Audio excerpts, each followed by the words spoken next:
बिहार में बंगला पॉलिटिक्स चरम पे है। बंगला मतलब बंगलो, सरकारी आवास। बंगाल पॉलिटिक्स की बात नहीं कर रहे हैं। पूर्व मुख्यमंत्री विधान परिषद में नेता प्रतिपक्ष राबड़ी देवी के सरकारी आवास को खाली करने का फरमान जारी कर दिया गया है और इस फरमान के बाद राष्ट्रीय जनता दल ने इसे प्रतिष्ठा और पॉलिटिक्स का प्रश्न बना लिया है। नमस्कार, आप देखना शुरू कर चुके हैं न्यूज फॉर नेशन। मैं हूं आपके साथ धीरेन्द्र।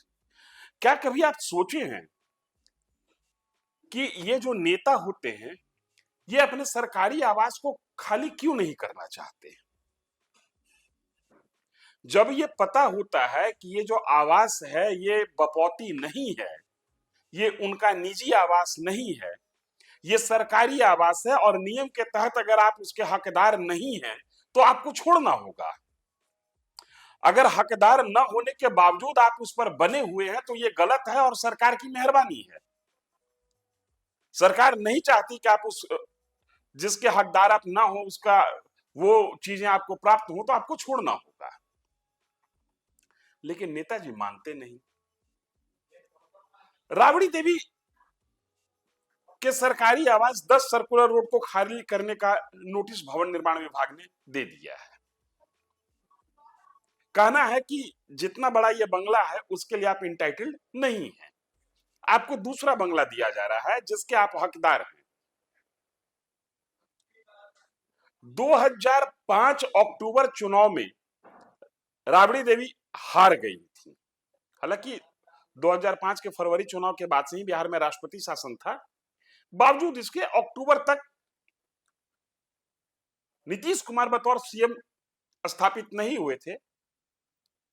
नीतीश कुमार अक्टूबर के चुनाव में गद्दी नशी होते हैं, लेकिन जो बिहार में मुख्यमंत्री के लिए आवंटित आवास है एक अने मार्ग, वो नीतीश कुमार को चुनाव जीतते नहीं मिला। राबड़ी देवी उस आवास को छोड़ना नहीं चाहती थी।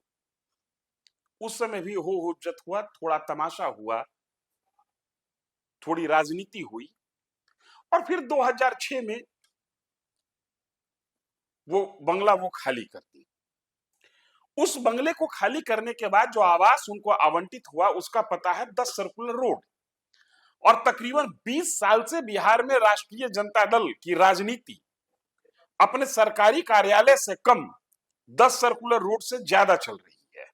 और अगर जो राष्ट्रीय जनता दल की राजनीति वहां से चल रही है तो यकीन मानिए कि बिहार में विपक्ष की राजनीति का भी एड्रेस 10 सर्कुलर रोड ही है।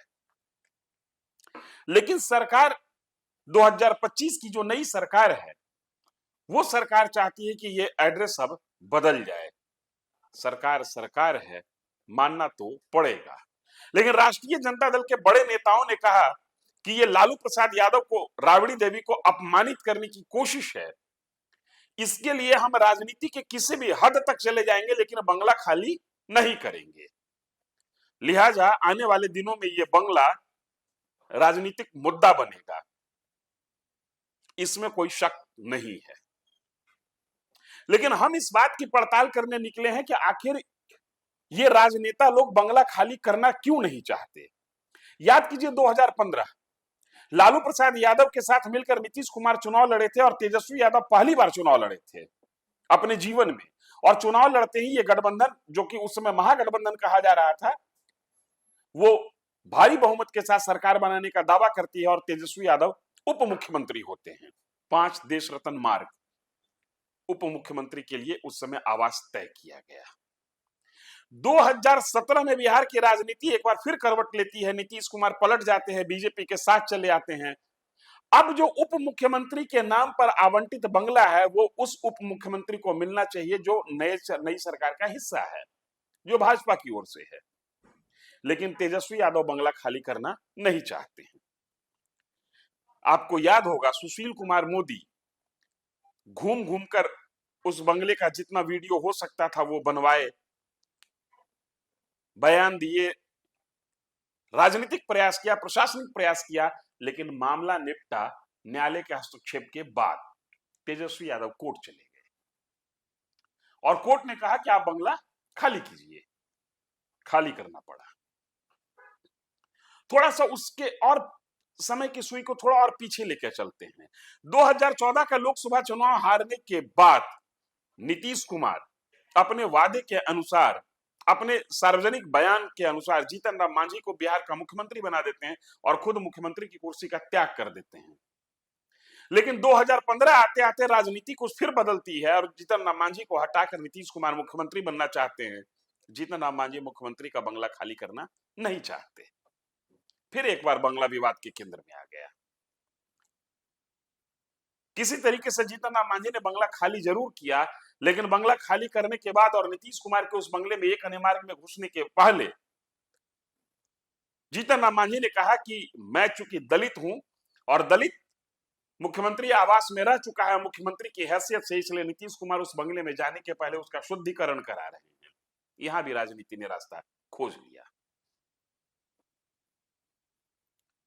अब आते हैं 2019 में। पूर्व मुख्यमंत्री डॉक्टर जगन्नाथ मिश्र को एक बंगला मिला हुआ था। बंगला खाली कराने के लिए आदेश मिला, खाली नहीं हुआ, न्यायालय का हस्तक्षेप हुआ और 2019 में पटना हाईकोर्ट ने एक फैसला सुनाया। उस फैसले के आधार पर यह कहा गया कि एक्स चीफ मिनिस्टर के हैसियत से, पूर्व मुख्यमंत्री के हैसियत से अगर किसी को भी बंगला मिला हुआ, सरकारी बंगला मिला हुआ है, तो यह सुविधा असंवैधानिक है। डॉक्टर जगन्नाथ मिश्रा के मामले में दिए गए इस फैसले की जद में आ गए राबड़ी देवी, लालू प्रसाद यादव, सतीश प्रसाद सिंह और जीतन राम मांझी। राबड़ी देवी का वो बंगला फिर भी मेंटेन रहा, क्योंकि वो नेता प्रतिपक्ष थी विधान परिषद में। अब नेता प्रतिपक्ष के नाते उस बंगले का आवंटन की हैसियत उनकी थी नहीं थी, ये एक अलग विषय है, क्योंकि आज यही कहा जा रहा है कि नेता प्रतिपक्ष के पुल में वो बंगला नहीं है, लेकिन सरकार की मेहरबानी थी, सरकार ने बंगला को छोड़े रखा। डॉक्टर जगन्नाथ मिश्र को बंगला छोड़ना पड़ा। सतीश प्रसाद सिंह 5 दिन के मुख्यमंत्री बने थे बिहार में, उनको भी सरकारी बंगला छोड़ना पड़ा। याद कीजिए चिराग पासवान की घटना को। चिराग पासवान के पिता दिल्ली में 12 जनपद पर रहा करते थे और एक लंबे अरसे से रह रहे थे। चिराग पासवान सांसद बनने के बाद भी उसी आवास में रह रहे थे। पिता की मृत्यु के बाद केंद्र सरकार ने नोटिस जारी किया कि आप इस बंगले को खाली कर दीजिए। चिराग पासवान ने कहा कि नहीं खाली करूंगा, यहां पर मेरे पिता की यादें हैं। लेकिन राजनीति यादों के सहारे नहीं, संवेदनाओं के सहारे नहीं, यथार्थ के सहारे चलती है। केंद्र सरकार ने जबरन चिराग पासवान से बंगला खाली करा लिया, और वो भी तब जब केंद्र सरकार के हनुमान के तौर पर बिहार में चिराग पासवान उस समय एक्टिव थे। थोड़ा और आगे चलिए, यहां से बात खुल जाएगी कि आखिर नेता बंगला खाली करने से क्यों बचते हैं। अरविंद केजरीवाल का बंगला आपको याद होगा। एक ऐसा शख्स जो सादगी लपेटे हुए, सादगी के शब्दों के साथ, सादगी की आवरण में सादगी का वादा करते हुए दिल्ली की राजनीति के केंद्र में स्थापित हुआ। लेकिन जब इनकी विदाई की घड़ी आई तो इनका बंगला, इनकी अय्यासी, इनके ऐशो आराम चर्चा का विषय बन गए। इनके बंगले को बाकायदा शीश महल कहा गया। जो दिल्ली सरकार के मुख्यमंत्री के लिए बंगला आवंटित था, उस बंगले में इन्होंने इतनी सुविधाएं जड़ दी मुख्यमंत्री रहते हुए कि उस बंगले को शीश महल कहा गया। और अरविंद केजरीवाल को भी बंगला छोड़ते समय काफी अफसोस हुआ था, दुख हुआ था। थोड़ा सा अगर जो बिहार के भूगोल से हम बाहर निकलते हैं तो याद कीजिए, अखिलेश प्रसाद यादव उत्तर प्रदेश के मुख्यमंत्री जब बीजेपी से हार जाते हैं चुनाव 2017 में, बंगला खाली कराने की चर्चा उस समय भी हुई। और जब ये बंगला खाली कराए तो अपने कार्यकाल में जो इन्होंने नल लगवाया था, जिसको टोटी भी कहते हैं उत्तर प्रदेश की भाषा में, उस नल को भी उखाड़ कर ले गए थे। और आज भी उस नल के साथ एक तमगा उनके साथ जोड़ दिया गया है, और जब भी वो आगे बढ़ते हैं पीछे से वो शब्द उनको सुनाया जाता है। अगर जो राबड़ी देवी उस बंगले को खाली नहीं करना चाहती हैं 10 सर्कुलर रोड, तो उसके पीछे की वजह यह है कि उस बंगले में 20 साल से रहते रहते उन्होंने अपने ऐशो आराम के लिए इतनी चीजें जड़ दी हैं और जड़वा दी हैं कि अब अफसोस होगा कि मैंने यहां पर इतना काम क्यों किया था। अब अफसोस होगा कि जिस बंगले में हम जाएंगे वहां पर ऐसी चीजें होंगी या नहीं होंगी। राष्ट्रीय जनता दल का अघोषित कार्यालय 10 सर्कुलर रोड ही था, लिहाजा जब बंगला छूटेगा तो वो अघोषित कार्यालय भी छूटेगा।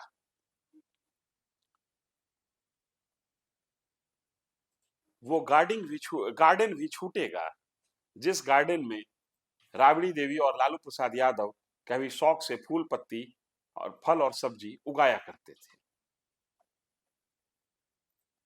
ये ऐशो आराम का जो मोह है, ये ऐशो आराम की जो लत है, उस लत के कारण राजनीति इस हद तक चली जा रही है कि जिस चीज के लिए आप अधिकृत नहीं हैं, आपको सिर्फ ये कहा जा रहा है कि आप इसके लिए अधिकृत नहीं है, आपको ये चीजें छोड़ देनी चाहिए, तो आप कह रहे हैं कि ये मेरा अपमान हो रहा है। आपके लोग कह रहे हैं कि ये अपमान हो रहा है, हम सड़क से लेकर सदन तक संघर्ष करेंगे। ये एक नया मिजाज है जिसको अगर जो सधे हुए शब्दों में कहें तो ये नव सामंती मिजाज है, जिसमें ये कहा जाता है, ये सोचा जाता है कि जिस पर मैं अधिकार मानता हूं वो मेरा ही है, और उस अधिकार को मेंटेन रखने के लिए चाहे जो हथकंडा अपनाना पड़े, सड़क से लेकर सदन तक हंगामा की तस्वीर खड़ा कर देनी पड़े या हंगामा सड़क को और शहर को हंगामे की भेंट चढ़ा देनी पड़े, हम चढ़ाएंगे, लेकिन हम करेंगे वही जो मेरे मन में है। और तो कोई वजह नहीं समझ में आती है। आप इसके लिए अधिकृत नहीं है। हाँ, एक चीज और समझ में आती है कि ये सरकार जिसके लिए जो अधिकृत नहीं है उसको जो आज याद कर रही है, ये पहले क्यों नहीं याद कर रही थी। ये जिम्मेदारी भी फिक्स होनी चाहिए कि आप इतना दिन तक किसी को इतनी आजादी क्यों दिए हुए थे, जो जिसका अधिकृत नहीं है उसको ये लत क्यों लगाई गई। कुछ अकाउंटेबिलिटी, कुछ जिम्मेदारी तो सरकार पर भी फिक्स होनी चाहिए। और उस समय के भवन निर्माण विभाग के जो आला अधिकारी और मंत्री थे उनसे यह प्रश्न पूछा जाना चाहिए कि राबड़ी देवी इस बंगले के लिए अधिकृत नहीं है। ये बात 2010 में समझ में नहीं आई थी क्या? ये बात 2017 में समझ में नहीं आई थी क्या? ये बात 2020 में समझ में नहीं आई थी क्या? ये बात 2025 में ही समझ में क्यों आई? आखिर क्यों किसी को जिस चीज के लिए वो अधिकृत नहीं है उसको 15 साल 20 साल तक वो चीजें दी जाती रही? इसकी पेनाल्टी, इसकी जिम्मेदारी कौन वहन करेगा? इसका पेनाल्टी कौन भरेगा? इस पर भी एक स्वस्थ डिबेट, एक ओपन डिस्कशन होना चाहिए। लेकिन लब्बो लुआब यही है कि आप जहां रह जाते हैं वहां से आपका दिल लग जाता है, आपका दिमाग लग जाता है, और धीरे धीरे सरकारी आवास को आप अपना आवास मान लेते हैं, और जैसे ही अपना आवास मान लेते हैं वहीं से समस्या शुरू हो जाती है। ये 10 सर्कुलर रोड जो कि बिहार की राजनीति में विपक्ष का एड्रेस था, ये एड्रेस बदला जाएगा नियम के तहत, लेकिन इस एड्रेस के बदलने में बिहार की राजनीति किस किस मोड़ से गुजरेगी, हम उस तमाम मोड़ पर खड़े मिलेंगे और आपको उस मोड़ की घटनाओं से रूबरू कराते रहेंगे। शर्त यह है कि आप न्यूज फॉर नेशन के साथ बने रहिए। धन्यवाद।